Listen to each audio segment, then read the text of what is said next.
Hello everyone, I hope you are doing fine and staying hydrated. तो काफ़ी सारे लोगों ने मुझसे बोला कि आप अपना डेली रूटीन और एसबीआई पीओ के लिए आप क्या कर रहे हो वो शेयर कर दो। तो यार देखो, सबसे पहले मैं आपको डिस्क्लेमर दे देती हूँ। मेरे जो पीछे यानी कि ये जो घड़ी लगी है ना, ये वाली घर कंस्ट्रक्ट हो रहा है, मतलब कंस्ट्रक्शन वर्क चल रहा है। तो मैं दिन में बिल्कुल भी नहीं पढ़ पाती हूँ। वो लोग लगभग 7 बजे करीब आ जाते हैं और जाते भी वो 6:30-7 बजे करीब ही हैं। तो अब बिल्कुल यहाँ पर पढ़ाई नहीं हो पाती है। Marble cutting and all construction work तो आप जानते हैं, इवन अगर वो कुछ नहीं भी कर रहे हैं तो उनके गाने चालू रहते हैं, उनकी बातें चालू रहती हैं। तो मैं बिल्कुल कॉन्सेंट्रेट नहीं कर पाती हूँ, स्पेशली मॉक्स में, स्पेशली क्वांट में, मतलब मेरा नहीं हो पाता है। तो मैं दिन में अवॉइड करती हूँ और मैं पढ़ती हूँ शाम को, जब वो लोग चले जाते हैं तब मेरी पढ़ाई शुरू होती है। तो यही है, अगर आप लोगों के साथ भी ऐसी कोई प्रॉब्लम है, आपको लग रहा है आप नहीं पढ़ पा रहे हो, तो आप अपना शेड्यूल को ना ब्रेक कर दो। जैसे 2-2 घंटे, 2.5 घंटे, ऑब्वियसली हम 8 घंटे बैठ के तो पढ़ नहीं सकते। तो हमको ब्रेक करना होता है। तो हमने उस देखने के लिए कि अरे हम तो पढ़ ही नहीं पा रहे हैं, ये दिन में ये आ जाते हैं, तो ये सब चीज़ें हटा के ठीक है उनको अपना काम करने दो। हमारे पास और भी ऑप्शंस अवेलेबल हैं, हम उसको कट करके कर सकते हो। तो मैंने अभी ये किया हुआ है कि मैं रात में पढ़ती हूँ और मेरे मॉक टेस्ट भी मैं लगभग रात में ही लगाती हूँ, मतलब 8-9 बजे के करीब खाना वाना खाकर, और 9 से 10 या ऐसे कुछ लगा लेती हूँ रात में। तो अभी मैं आपको शेड्यूल बता देती हूँ, हाँ, कि मैं अभी दिन में क्या करने वाली हूँ। और अभी 15-20 डेज़ आपने क्या करना है ताकि आपकी स्कोर इंक्रीज़ हो, आपकी एक्यूरेसी इंक्रीज़ हो, आपकी स्पीड इंक्रीज़ हो। मेन चीज़ तो यही है, कुछ भी ज़्यादा तामझाम करने की ज़रूरत नहीं है। हाँ, किसी का कॉमेंट भी आया था मुझे, उन्होंने ये कहा था कि इतना हार्डवर्क करने की क्या ज़रूरत है। ये तो सिंपल 8 आवर्स स्टडी करके भी आप कर सकते हो, या फिर 8 hours study is more than enough, something like that comment was written on my channel और one of my post I think. तो मैं ऐसे लोगों को कहना चाहूँगी कि यार देखो, आपको ओवर कॉन्फिडेंस में नहीं आना है। आपको नहीं पता कंपटीशन कहाँ किस लेवल पे है, या आपका उस दिन ख़राब हो सकता है, मतलब कुछ भी हो सकता है आपके साथ। मैंने देखा है लोगों के 99 परसेंटाइल भी आते हैं मॉक टेस्ट पे, पर जिस दिन पेपर होता है उस दिन वो इतना प्रेशर ले लेते हैं या उनके साथ ऐसा कुछ हो जाता है। अगर आप नितिन का निरीक्षण जो चैनल है उनको देखोगे, उनका भी एसबीआई पीओ या शायद आईबीपीएस पीओ कोई तो एक पेपर था जिसमें उनका एक्सीडेंट हो गया था और वो पेपर में कॉन्सेंट्रेट नहीं कर पाए थे। तो कुछ भी हो सकता है, आपको नहीं पता कि क्या चीज़ उस दिन होने वाली है। तो आपकी सारी जो मेहनत है ना, आपका जो ग्राफ ऐसे जा रहा होता है वो ग्राफ एकदम से ऐसे गिर जाता है। तो वो आपको ओवर कॉन्फिडेंस में नहीं आना है। एंड दूसरी चीज़ ये कि आप 8 घंटे नहीं, आप 4 घंटे भी पढ़ेंगे तो भी आपका पेपर निकलेगा। मेन चीज़ होती है आप आर्ट्स काउंट ना करें, और आप ये देखें कि आपने प्रोडक्टिवली कितने देर तक पढ़ा हुआ है। ठीक है, प्रोडक्टिविटी मैटर करती है at the end of the day. आपने कितने आवर्स पढ़ा है, आप 15-16 घंटे भी पढ़ रहे हैं और उसमें आप अगर प्रोडक्टिवली स्मार्टली वर्क नहीं कर रहे हैं तो इट्स नॉट गोना वर्क। तो अगर कोई 8 घंटे को सोच रहा है कि मैं ये करके भी कर रहा हूँ, तो देखो मैं नाम नहीं ले रही हूँ, बट हाँ, अगर ऐसी मेंटालिटी आपने बना रखी है तो दैट्स नॉट गुड। क्योंकि मैंने उन्हें देखा है कि काफ़ी जगह वो कमेंट करते रहते हैं और वो ऐसे ही कमेंट करते हैं काफ़ी। आपका पेपर निकलेगा, ठीक है, अच्छी बात है, निकलेगा, बट आपको ये भी देखना है कि वैकेंसी सिर्फ एक नहीं है, आपके अलावा अगर 1999 लोग हैं तो उनका भी निकलेगा। तो हाँ, सबकी जो है कैपेबिलिटीज अलग होती है। हमारी 5 उंगलियां होती हैं और पांचों बराबर नहीं होती हैं। तो हम किसी को कम और किसी को ज़्यादा नहीं आंकते हैं। तो हमें वही चीज़ नहीं करनी है। अगर आप किसी को मोटिवेट नहीं कर पा रहे हो तो प्लीज़ डीमोटिवेट भी मत करो। अगर आप को लग रहा है कि आप ही प्रो हैं तो प्लीज़ आप प्रो रहिए, बट आपको ये भी याद रखना है कि आप सिर्फ एक ही सीट ले सकते हैं, आप 5-6 की सीट पे जाकर नहीं बैठ सकते।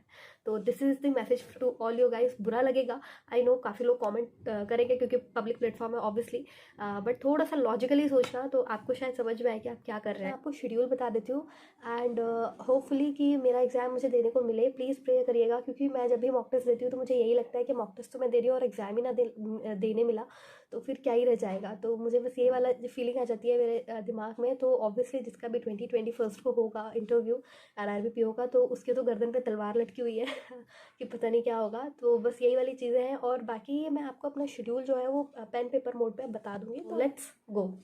ओके, सो अब मैं लास्ट 15 डेज़ का आपको बता देती हूँ कि आपने क्या स्ट्रैटेजी फॉलो करनी है या क्या शेड्यूल फॉलो करना है, रूटीन आपका क्या होना चाहिए। तो देखो, ये आप अपनी स्ट्रेंथ और वीकनेस के हिसाब से मॉडिफाई कर सकते हो। ऑब्वियसली सबकी कुछ ना कुछ स्ट्रेंथ होती है और किसी की कुछ ना कुछ वीकनेस होती है, तो आपको उसी पे वर्क करना होता है। और क्योंकि अभी दिवाली है तो मतलब मैं ये मान के चल रही हूँ कि आपके 2 से 3 दिन तो अभी वेस्ट हो ही जाएंगे। तो आपके पास मतलब रफली 15 to 16 डेज़ बचेंगे। तो आपने उसमें क्या करना है, तो सबसे पहले हम आते हैं मॉक टेस्ट पे। आपने मॉक टेस्ट देना है, तो आप अभी, मैं मान के चल रही हूँ कि अभी आप एटलीस्ट 1 मॉक टेस्ट तो दो ही फॉर 1 वीक। ठीक है, 1 मॉक टेस्ट आपने देना है, 1 mock for 1 week, and then after 10th के बाद आपने 2 मॉक डेली देने हैं। ठीक है, ये आपने डेली करना है, क्योंकि यहाँ पर अगर आप देखोगे, अगर 20 को पेपर पड़ता है या 21 को पेपर पड़ता है तो आप 20 मार्क्स के आसपास तो यहीं कर ले जाओगे, और अभी मान के चलो 8 से 9 मॉक आपके यहाँ हो जाएंगे। और ये मैं इसलिए कह रही हूँ क्योंकि अभी से अगर आप 2-2 मॉक दोगे ना तो आपको प्रैक्टिस के लिए टाइम नहीं मिलेगा। और काफ़ी लोग होते हैं कि मॉक को देख के ना काफ़ी डीमोटिवेट हो जाते हैं, तो उनका फिर आगे मन ही नहीं करता है मॉक देने का, तो वो मॉक देते नहीं है। तो आपने ऐसे नहीं करना है कि एक साथ ही आपने 6-7 मॉक दे डाला है, ये नहीं करना है। आपको खुद देखना है कि आपने कितने मॉक का आप टारगेट ले सकते हो। अगर अभी तक आपका कोई प्री नहीं निकला है तो आपको प्रैक्टिस की ज़रूरत है। और अगर आपके प्री निकल गए हैं और मेंस रुक जा रहा है तो आप मॉक को दीजिए, उसको एनालाइज करिए, ठीक है। मेन चीज़ होती है एनालिसिस वाली। तो एनालिसिस आपने करना है, जो भी रॉन्ग हो रहा है उसको देखना है क्यों रॉन्ग हो रहा है, और वैसा क्वेश्चन नेक्स्ट टाइम में नहीं होना चाहिए। यही बस मेन चीज़ यही होता है मॉक का। और आपको टाइमर के साथ क्वेश्चन सॉल्व करना सिखा देता है मॉक। देन आते हैं हम सेक्शन वाइज कि हमको कैसे सेक्शन, ये 3 सेक्शन को कैसे करना है। पेपर पे ऐसे ही ओपन होता है, पहले English, then quants, then reasoning. मेरे पास काफ़ी सारे कमेंट्स आते हैं इंग्लिश के रिगार्डिंग कि इंग्लिश का बता दो। तो देखो, अगर मैं अपनी बात करूँ तो मैं कोई सीबीएसई स्टूडेंट नहीं हूँ, आईसीएसई वाले बोर्ड की स्टूडेंट नहीं हूँ। मेरी भी इंग्लिश मतलब ऐसे कभी मैंने पढ़ा नहीं है कि बिल्कुल फ्लुएंटली इंग्लिश, इवन आज भी मेरी इंग्लिश इतनी अच्छी नहीं है। बट स्टिल जितने भी मार्क्स मेरे आते हैं वो सिर्फ रीडिंग से आते हैं, ठीक है। मतलब आप रीडिंग करोगे ना, आपको समझ में आ जाता है कि कहाँ पे एरर हो सकता है। तो आपका जो सबसे बेस्ट फ्रेंड होना चाहिए वो रीडिंग होना चाहिए। अगर मैं अपनी बात करूँ तो मैं एडिटोरियल नहीं पढ़ती हूँ। मेरा इंटरेस्ट नहीं आता एडिटोरियल पढ़ने में। तो मैंने शायद 1 साल के लगभग हो गया होगा मैंने एडिटोरियल पढ़ा ही नहीं। लास्ट ईयर मैंने 1-2 दिन ट्राई किया था एडिटोरियल पढ़ने का, बट ऐसे हुआ ही नहीं, तो मैंने छोड़ दिया। क्योंकि इससे अच्छा है कि आप उसे बेमन से पढ़ो, इससे अच्छा वो पढ़ो जिसमें आपका मन लग रहा है। तो आप कुछ भी पढ़ सकते हो, आप बायोग्राफी पढ़ सकते हो, ठीक है। किसी की भी बायोग्राफी, अगर आपको धोनी अच्छा लगता है तो आप धोनी की बायोग्राफी पढ़ लो, ठीक है। आपको विराट कोहली अच्छा लगता है उसके बारे में पढ़ लो, सानिया मिर्ज़ा अच्छी लगती है, साइना नेहवाल अच्छी लगती है, कोई भी स्पोर्ट्स पर्सन या कोई स्पोर्ट अच्छा लगता है, कोई स्टेट अच्छा लगता है कि आपको इस स्टेट के बारे में जानना है, वो जो भी आप पढ़ रहे हो वो इंग्लिश में पढ़ो। आपको कोई एक्टर अच्छा लगता है, आप उसके बारे में पढ़ना चाहते हो, अमिताभ बच्चन की आप जर्नी देखना चाहते हो तो उसको आप इंग्लिश में देखो, ठीक है। डॉक्यूमेंट्री अगर आप देख रहे हो किसी चीज़ पे, जैसे अभी काकोरी ट्रेन एक्शन जो उसका नाम चल चुका है, आपको देखो उसके बारे में पढ़ना है कि क्या हुआ था, कैसे हुआ था। अगर आपको पढ़ना है तो उसको इंग्लिश में, अगर उसका आर्टिकल है तो आप उसको इंग्लिश में पढ़ो। तो वो आपका दो तरीके से काम आ जाता है। एक तो आपका जनरल अवेयरनेस बढ़ाता है, आपका इंटरेस्ट होता है, और आपकी रीडिंग भी साथ ही साथ होती जाती है, ठीक है। तो आप ऐसे सारी चीज़ें पढ़ सकते हो। आप बुक्स पढ़ सकते हो, बुक्स भी जो भी आपको, अगर फिक्शनल पसंद है फिक्शनल पढ़ो। बहुत ईजी टू रीड वाली बुक्स पढ़नी है। अगर आपको एडिटोरियल ही पढ़ना है तो एडिटोरियल अगर आपको समझ में नहीं आ रहा है, या बहुत सारी दिक्कत आती है कि एडिटोरियल कभी हमारे बिल्कुल पॉलिटिक्स से रिलेटेड आ जाता है तो वो तो एग्जाम में आने से रहा, वो नहीं आएगा। तो आप इंडियन एक्सप्रेस में भी पढ़ सकते हो। तो इस तरीके से आपने इंग्लिश करना है, आप रीड करते जाओगे, और मॉक के सेक्शनल्स पे आप दे सकते हो, ठीक है। मॉक के सेक्शनल आप इंग्लिश के लिए दे सकते हो। तो वो आपका विद इन टाइम आपको कैसे सॉल्व करने हैं क्वेश्चन, तो वो आपके इसमें हो जाते हैं। इंग्लिश के लिए और एक्स्ट्रा कुछ करने की ज़रूरत नहीं है, क्योंकि जितना ज़्यादा आप इसको सॉल्व करोगे उतना ज़्यादा ही आपको रिटेंशन जो है आपकी बढ़ जाती है। एंड अब चलते हैं क्वांट्स पे। तो क्वांट्स में आपने क्या करना है, क्वांट्स में आपने सबसे पहले करना है सिंप्लीफिकेशन, ठीक है। सिंप्लीफिकेशन, क्योंकि ये ऐसा टॉपिक है जो आपका ओवरऑल टाइम कम कर देता है। जैसे ही आप सिंप्लीफिकेशन करोगे ना तो आपको कैलकुलेशन टाइम आपका रिड्यूस हो जाएगा। काफ़ी सारी चीज़ें इसी से हमारे रिड्यूस हो जाती हैं। तो ये सिंप्लीफिकेशन आपने करना है, खासकर अप्रॉक्स आता है इसमें, तो अप्रॉक्स सिंप्लीफिकेशन ये आपको क्वेश्चन करने हैं। एटलीस्ट 20 क्वेश्चन आप लगाओ डेली के, ठीक है। नेक्स्ट करना है अपने Q1 Q2 के क्वेश्चंस आते हैं तो वो आपने करने हैं, एटलीस्ट 5 तो रोज़ लगाओ। एंड देन थर्ड आपने डीआई करनी है, तो डीआई एटलीस्ट 3 डीआई आप लगाओ। अभी फ़िलहाल आप मॉक दोगे तो मॉक में भी आपको डीआई मिल जाएंगी। आप सेक्शनल भी लगा सकते हो, सेक्शनल में आपको पूरा कुछ भी अलग से ढूंढना नहीं पड़ता है, सिर्फ आपको क्वेश्चन सॉल्व करने होते हैं, आपको ये सारी चीज़ें इसी में मिल जाएंगी।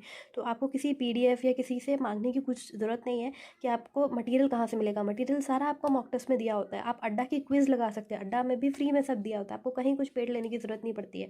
मॉक टेस्ट ले लो आप, 2-3 जगह के आप मॉक टेस्ट खरीद सकते हो। जितने ज़्यादा मॉक टेस्ट होंगे उतना ज़्यादा आपके पास मटेरियल होगा। देन रीजनिंग में अगेन यही कि आपने पजल सॉल्व करनी है ज़्यादा से ज़्यादा, क्योंकि आपकी 4 पजल तो आती ही हैं, ठीक है। तो पजल सॉल्व करनी है आपने। एंड देन जो ABCD वाले जो क्वेश्चन आते हैं, जो सीरीज़ दी होती है ना, अल्फ़ा न्यूमेरिक सीरीज़, तो उसमें ये काम आ जाता है। तो आपने इसके नंबर वगैरह ये याद करने हैं। एंड देन सिलॉक्स क्वेश्चन करने हैं। सिलॉक्स क्योंकि आता ही आता है, तो अगर आपकी शिफ्ट में नहीं आएगा दूसरे की में आएगा, तो आप ये लेकर चलिए सिलॉक्स और इनइक्वालिटी, ठीक है। ये क्वेश्चंस आपने ये रोज़ 10-10 सवाल लगाने हैं, तो आपके आराम से 100-200-300 की प्रैक्टिस हो जाएगी, और इसके अलावा आपको कुछ भी करने की ज़रूरत नहीं है। अब आपने यहाँ पर भी सेक्शनल लगाने हैं, और सेक्शनल अगर नहीं भी लगा पा रहे हैं, आपको मॉक टेस्ट लगाना है। मेन चीज़ आपको मॉक टेस्ट नहीं छोड़ना है। ये जो मॉक टेस्ट मैंने बताया अभी आपको एक एक लगाना है, एंड देन उसके बाद 2 मॉक आप लगा लें शुरू कर दीजिए। And this is all about the strategy और डेली रूटीन। मेरा रूटीन तो ऑलमोस्ट इतना ही रहता है। मैं अगर ये अलग से नहीं कर पाती हूँ तो मैं मॉक टेस्ट में जो पुराने मॉक टेस्ट होते हैं ना, उनके क्वेश्चन फिर से सॉल्व कर लेती हूँ। तो मेरा बस इतना ही रहता है, मैं कुछ भी अलग से नहीं करती हूँ।